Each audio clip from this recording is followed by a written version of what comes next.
Welcome back to Runecraft. I'm Andrew, and in this video I'm going to open up the 6 starter decks of Shadowverse Evolve. These are all in Japanese. I do have translations nearby. And first, let me just say I'm not sure what these cards are. So my shipment came with these cards, kind of slid into the packaging here. I don't know if those are some kind of promo cards, but I got 4 of this one and 2 of this one. Looks like they are all bronze rare spells. I don't know if they're promos, and I assume bronze rare is the terminology. I'm looking at this, it says BR in the corner. I do have the translations, but otherwise I haven't looked up a lot about the game so far. Let's open up the Forestcraft deck first here and see what we've got going on. So this is the leader, Arya Fairy Princess. I will be going over the card text so that we can see what some of these cards do as we're going through the deck. But for some of it, I will have to kind of guess because, as I said, I don't know all the rules yet. I know that there is leveling up and there are leaders. There are evolve points, which you'd use to evolve your characters. I said level up, but I think evolving is the correct term. I assume the tokens will be the same in all of them, so let's just take a look at those one time. It's a very thick, sturdy cardboard. We've got playmat. Oh, interesting. Some dials here. So this is probably the mana dial, because I think every turn you gain 1, or maybe this is your life. It goes down into the red here. We'll say this is a very loose, flimsy dial. It spins very easily, which is not great for dials. We have a rule sheet, but it's not going to help me too much since it's in Japanese. And the paper playmat, which is, I guess, nice to know where they recommend you put things. As I fold it, it's just tearing. Could have done that more carefully, but I'm going to be sending this to the trash anyway. But we've got the Evolve Zone, Banished Area, EX, Field, your leader starting place, your deck and graveyard, and then trackers for your maximum and current power points, I suppose. Is that what they're called? I said this is thick, but it's actually 2 sheets. It's still pretty sturdy, though. Still nice thickness. Let's see how good the punch is. Pretty clean punch. So these tokens are probably going to do their job pretty well. And let's get into the cards. All right, so these are bundled. I guess this is probably the deck, and then here are some tokens. These are extremely thick. I guess these are the tokens are very thick then. These are cardboard. You can't shuffle these. I do actually have the translations for the tokens as well, and if you couldn't tell from the art, these are fairy tokens. And they don't have any special abilities, just 1/1 followers. And then these are the evolve points. I believe the second player starts with 2 of them, and they can be spent as power points to evolve, but I'm not sure, so don't take my word on that. And then this is another thicker, durable card here. Not really a card, just a thick piece of cardboard here for your leader. And this one is Arisa. I'm not sure what the leaders do, because they don't seem to have special abilities.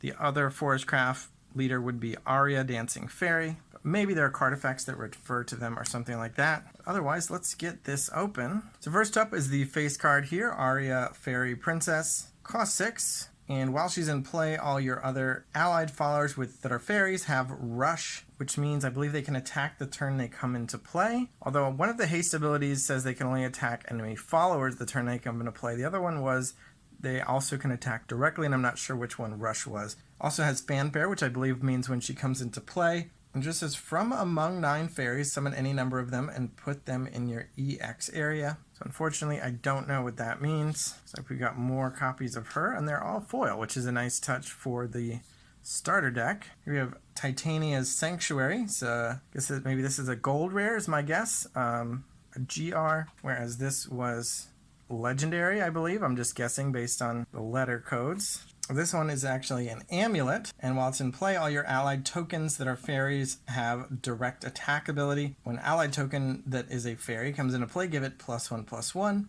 And when this comes into play, all your fairy tokens get +1/+1. So it seems strong for a fairy token-based strategy. 3 foils of that, too. That's pretty nice for starting deck. 6 foils. Rose Gardener costs 3 for a 3/3, and it has the ability Evolve 1. Which I believe it means you can pay 1 to evolve it. I do know you start out with an evolve deck, and it is a limited number of cards. Unfortunately, I don't remember what that number is, but as long as this is in your evolve deck, you would be able to evolve the Rose Gardener into the Rose Gardener Evolved.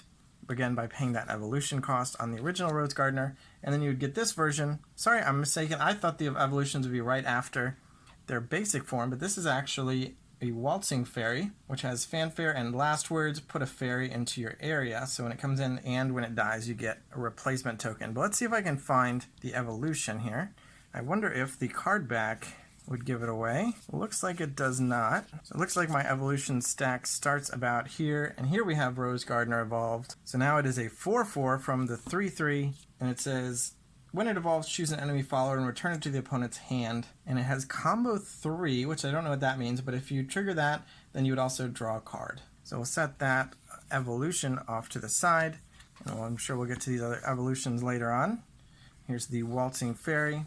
Next up is the fairy caster. Fanfare, summon 3 fairies until your board is full, and the remaining ones go to your EX area. So that's another interesting thing I didn't know, but we've got a maximum capacity of followers here in this game. Otherwise, we'll be sending things to the EX area, which I assume is some kind of resource, especially based on the fact that the mat had that at the bottom row. Apologize to everyone who does know how the game works already, and they're trying to see the cards and listening to me stumble over every rule. Next up, we have Elf Metallurgist. Fanfare, choose an enemy follower, deal 1 damage to it, and combo 3, deal 3 damage instead. On here, we have an explanation for combo 3, means if at least 3 cards have been played this turn, including this one. So that is a cool trigger. I really like being able to play a lot of cards, so it sounds like the strategy will encourage that. Definitely think Forestcraft right off the bat is appealing to me. Playing a bunch of little tokens and getting rewarded for playing a lot of cards is my speed. Plus the animals. So next up we have Okami. Looks like a wolf. Beast actually is its type. Whenever another allied follower comes into play, gain +1/+1. So this guy can grow. Just one of him. And we have a Treant. And this is the pre-evolution, so this is evolved for 2. Also has fanfare combo 3. Change this card's evolve cost to 0. So if this is the 3rd or more card you've played, and instead of having to pay 2 to evolve it, you would pay 0, and the evolution you get is the Treant Evolved, which is now a 5/5 instead of a 3/3. And that's it. So a pretty straightforward effect there. The main cost being this is going to be taking up slots in your evolution stack. Then we have Water Fairy. Oh, sorry, more Treants. Then we have Water Fairy, evolve 2. To evolve it, last words, get a fairy to your EX area. So the Water Fairy evolved here says when it evolves, summon a fairy, and it has that same last words ability. And it is a 2/2 instead of a 1/1. Then we have Elf Wanderer, has the direct attack ability, which means it can attack enemy followers that are standing. I think normally tapped followers are the blockers, I suppose. Also, it says it ignores ward while attacking, so she's very much focused on taking out the enemy unit she wants to take out. We have Fairy Circle, so a spell, and it just says put 3 fairies into your EX area. We'll be very interested to find out how the EX area works. 2 of those, Woodland Refuge, says fanfare, choose an allied follower that's a fairy and give it +1 attack. And during your main phase, you can pay a power point and activate this card to return this to your hand. So you can do it all again. Got Sylvan Justice, quick card, so I wonder if that can be played as an instant. Choose an enemy follower, deal 3 damage to it, and put a fairy into your EX area. A lot of fairies. We've got Goblin, evolves for 4, so basic 1 cost for a 2/2, and this is a generic card. So the other cards we've seen so far have that leaf icon in their cost, so these are Forestcraft, but these are some generic cards now. So we have the evolution here, the Goblin Evolve, which is just going to be a 4/4 instead of a 2/2, if you're willing to pay that steep 4 evolution cost. Then we have Angelic Snipe, also a neutral card, which is quick, and you choose an enemy follower and deal 2 damage to it, so it's a spell. And then finally, Angelic Barrage spell, quick, deal 1 damage to all enemy followers. So if your opponent's also playing fairies, you can get rid of them. Next up, we have Swordcraft. So I did play a bit of Shadowverse, but not much, to be honest. So I don't remember necessarily what Swordcraft's theme is. I mean, it sounds like it's going to be aggressive. Like if I were making Magic the Gathering comparisons, it might be like a white weenie type of strategy, like a bunch of small, aggressive white creatures. But that was definitely speaking in Magic parlance. So in terms of Shadowverse, and it does seem like there are some similarities, but I'd be curious to see exactly what the Swordcraft strategy is. So we can start with the tokens first again. This is the Knight, just a basic 1/1. Again, these are the thick cardboard. Just kind of weird, honestly. Here we have the Steel-clad Knight, so some more tokens here, but these are 2/2s. And some more evolution points, and then our leader here, Erica. And then here we are starting out with Tsubaki, our legendary. I assume we'll have 3 foils of this, like last time. She is 6 for a 5/4. Fanfare, choose one of the following effects. Choose an enemy follower and destroy it, or gain Storm. So followers with Storm can attack the turn they come into play.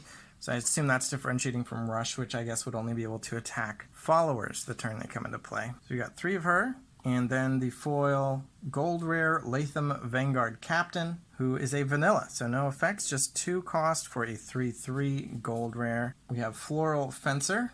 She evolves for 1. It's kind of familiar, very familiar to the Forestcraft version here, but then we just have the 4/4. When it evolves, summon a Steel-clad Knight and a Knight. So you get a 2/2 and a 1/1 when you evolve that one. Next up is Assassin.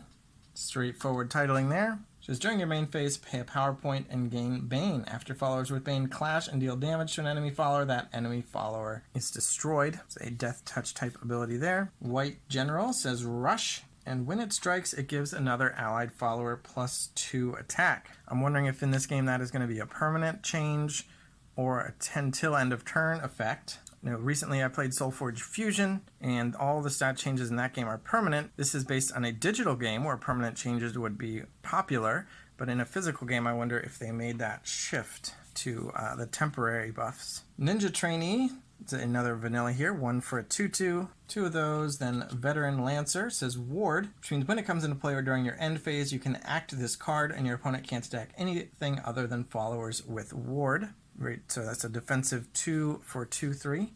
We have the Fencer, which has Fanfare, choose another allied follower and give it +1/+1. Although speaking of stat changes and that one giving +1/+1, that definitely does seem like it might be permanent, and that would explain these tokens as well, that these could be permanent tokens. So I'm thinking permanent actually, which I don't mind. Next up is Oathless Knight, evolves for 1, and Fanfare, summon a Knight. So let's take a look at the Evolve Knight, which has the direct attack ability, letting it attack followers in the stand state, but it's just a 3/1, so it seems pretty vulnerable. Probably won't be able to pull that off more than once. We have Quick Blader, evolves for 3, and it also has Storm. And then Quick Blader evolved, it's going to be a 3/3 instead of a 1/1, and it also has Storm. Okay, we have Forge Weaponry, a quick spell, choose an allied follower and give it +1/+1, and draw a card. I love that line of text. Onslaught, another spell, choose an enemy follower, deal 5 damage to it, and put a Knight in your EX area. Unbridled Fury, quick, choose an enemy follower, deal X damage to it, where X is the number of allied followers in play.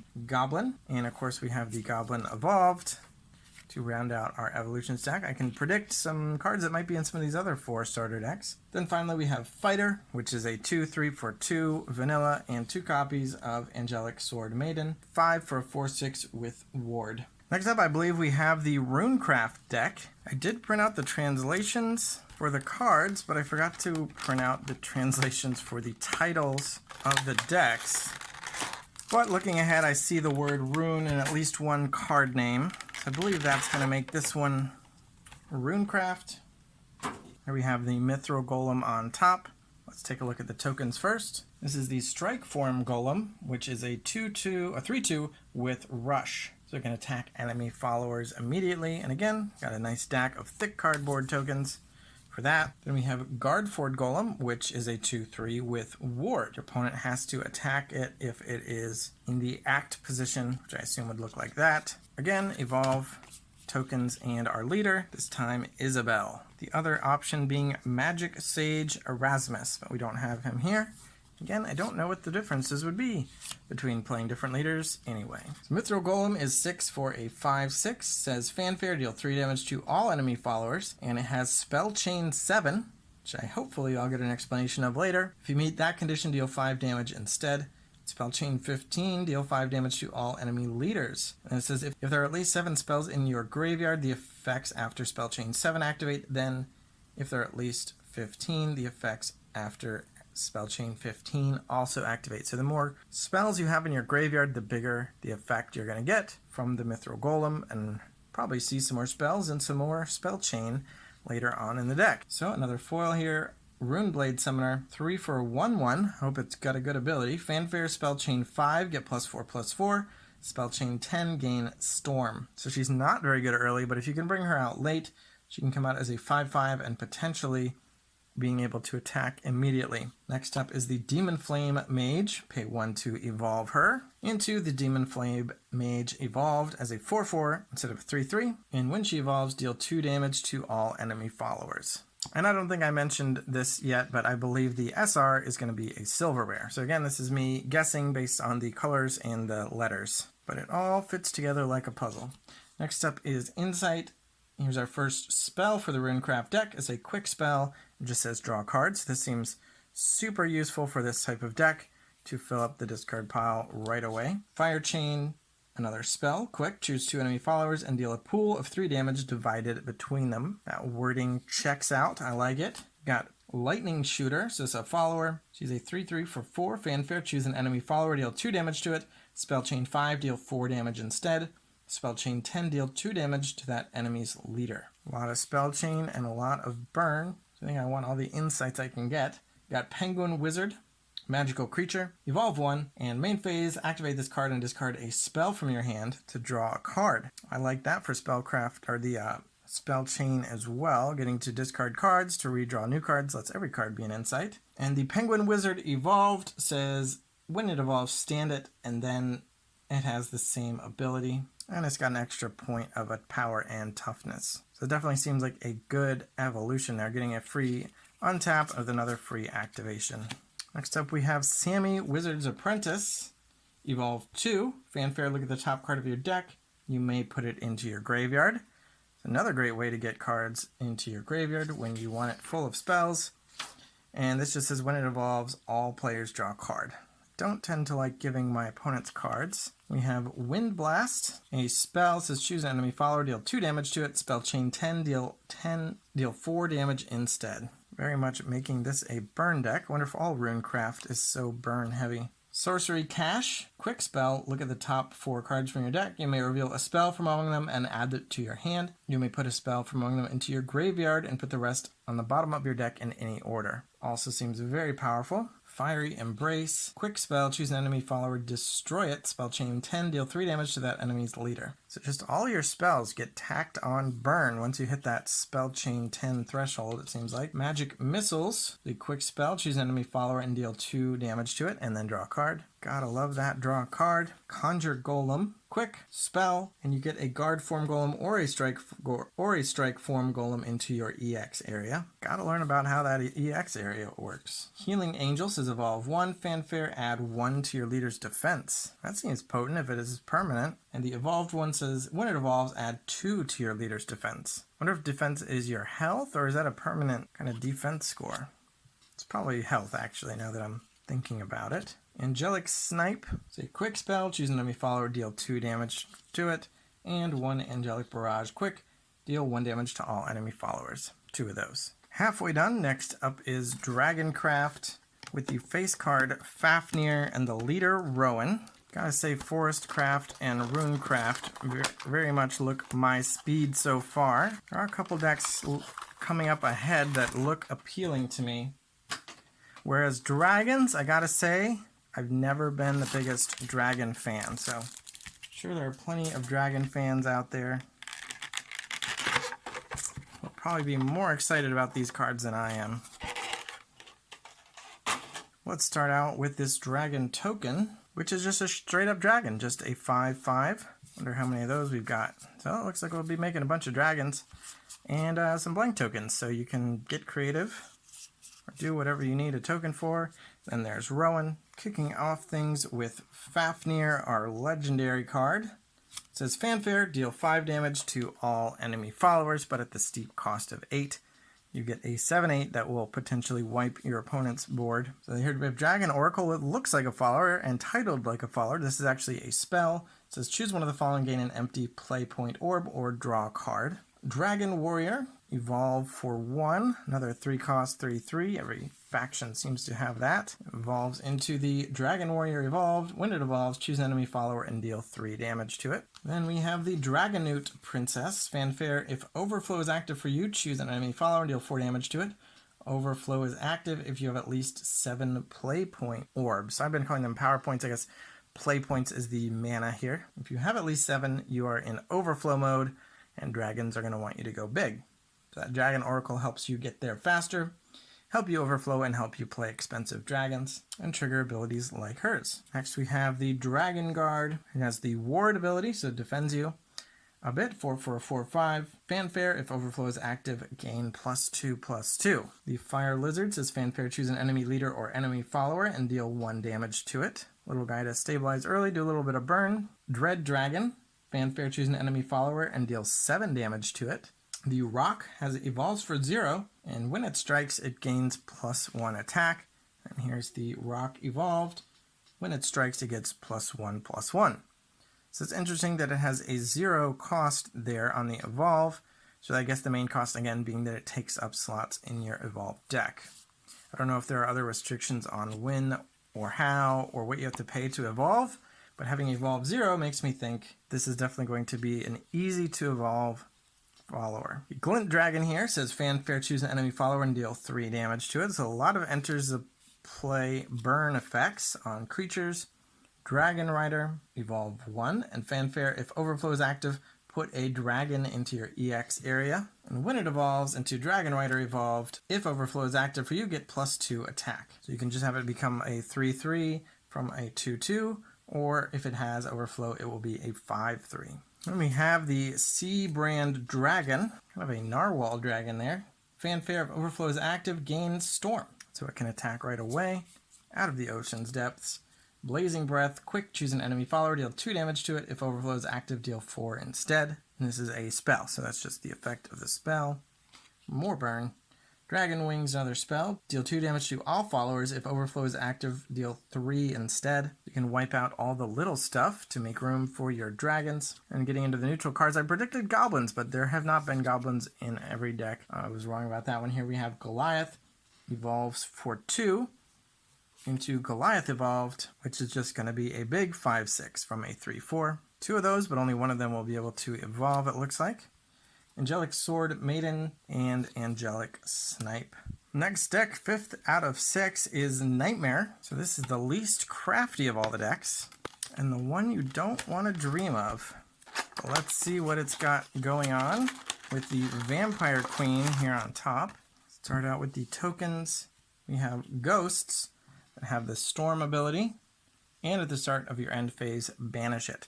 So they come out, they attack, and they go away, and they're a bunch of ghosts, and some forest bats, which are vampires, but don't have any abilities. Got our evolve points, and Luna here, the leader.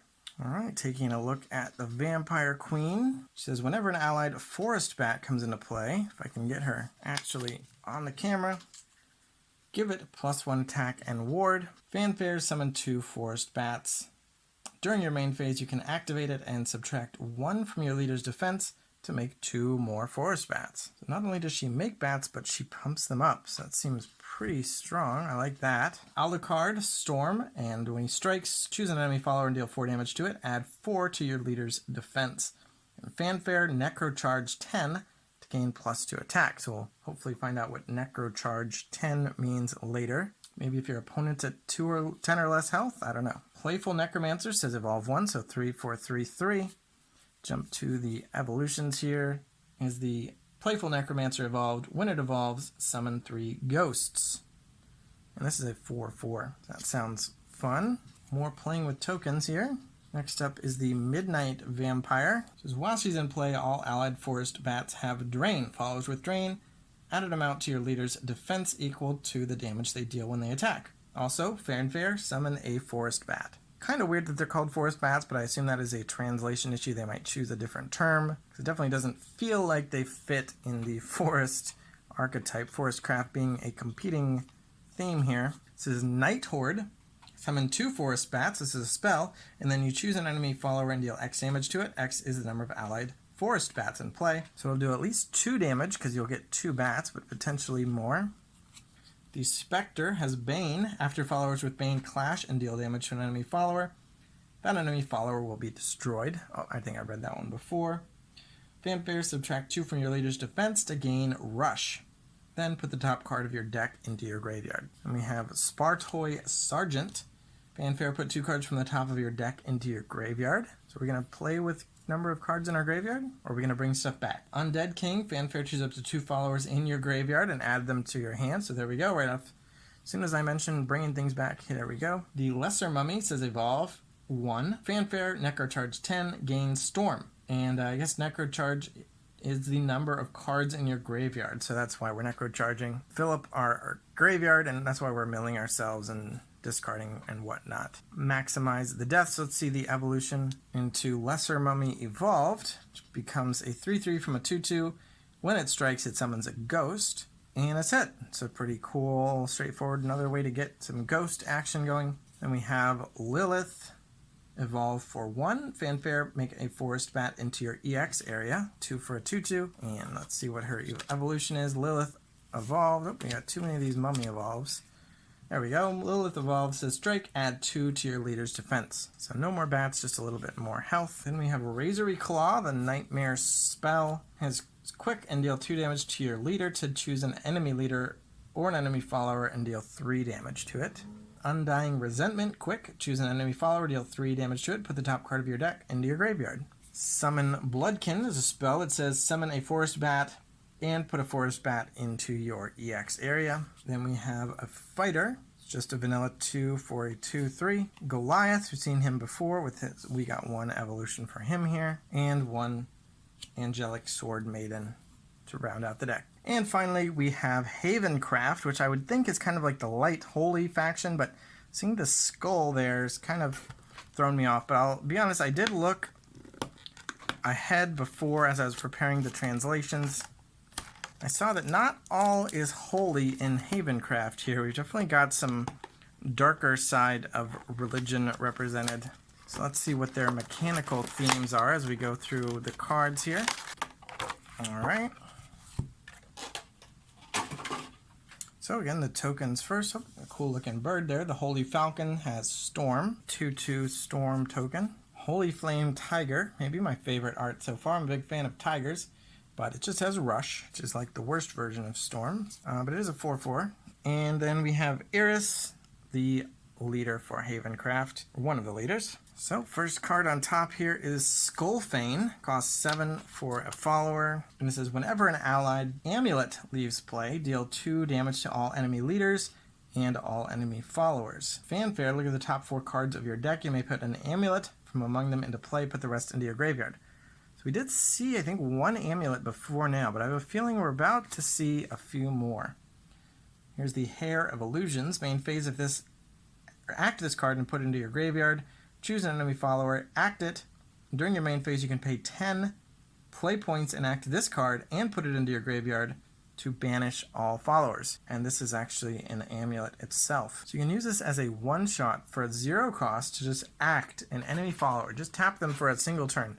Or if you've got 10 play points to spend, later in the game, you can banish all followers. Interesting control card there. Priest of the Cudgel evolves for 1, so we got our 3 for 3/3 here, and we've got Priest of the Cudgel evolved. When it evolves, choose an enemy follower with 3 or less defense and banish it. And see some of that holy zeal here. Next up is Acolyte's Light. It's a quick spell. Choose an enemy follower, banish it, and add 2 to your leader's defense. Right, definitely a control style build built around artifacts, it seems, or amulets. Let's see more when we get to the amulets. Do like the tiger sub-theme we seem to have. This is Dual Flames Amulet. Fanfare, summon a Holy Flame Tiger. During your main phase, you can pay 2 play points and act this and put it into your graveyard to make another tiger. I'm a fan of making tigers. I like this one. Cruel Priestess. Fanfare, choose an amulet that costs 5 play points or less from your graveyard and put it into play. That's pretty strong, so you can bring back your Hair of Illusions, make more tigers. Seems pretty strong. Snake Priestess says Ward, when it comes into player during your end phase, you can act it. Your opponents cannot attack anything other than followers with Ward in the act state. A little refresher on Ward. It's a little 1/3. to keep your opponent off your case for a little while. The Ardent Nun says evolve for 1, and she has ward, and during your opponent's turn she deals +1 damage. So when your opponent does attack her, they're going to get punished for it. We have the Ardent Nun evolved, who actually deals +2 damage during your opponent's turn. So she's going to be hitting back for as a 5/3. Then we have Guardian Nun, another nun, evolves for 1. She has ward, and fanfare if any allied amulets are in play, gain 1 defense. So I guess that's just a tiny little health boost. Then the Guardian Nun evolved says ward, and when you evolve, add 2 to your leader's defense. So some more healing. I do like the amulet theme. I want to see a little bit more amulets. Let's see what we got coming to us. Here's Hallowed Dogma. Quick look at the top 5 cards from your deck. You may reveal an amulet from among them and add it to your hand. Alright, well, let's see some amulets then. Death Sentence is an amulet. This card comes into play in the Act state. Main phase, act this card and put it into your graveyard. Choose an enemy follower and destroy it. Okay, so slow spell, but in amulet form. Pinion Prayer. Main phase, pay 1 play point and act this card and put it in the graveyard to summon a Holy Falcon. So 1 cost amulet to bring out, and it preps out a Falcon. Okay. Beastly Vow. This card comes into play in the Act state, and during your main phase, pay a play point and act this card and put it into your graveyard to make a tiger. Okay, so an amulet for tigers. The Angelic Sword Maiden ward for a 5 for a 4/6. Healing Angel evolve 1. Fanfare gain 1 defense. Healing Angel evolved. When it evolves, gain 2 defense. And then Angelic Snipe. So it definitely seems like there's some artifact stuff going on, but I wonder if that theme is going to get expanded in the main set. And speaking of the main set, I do have 1 booster box. I hope you enjoyed looking at these 6 starter decks. Stay tuned to the channel as the booster box opening will be coming soon. Let me know which of the decks looks the best to you. My favorite is probably going to be either the Forest or the Runecraft so far, although Nightmare is definitely up my alley too. Thanks for watching. Subscribe so we can get more subscribers, and bye.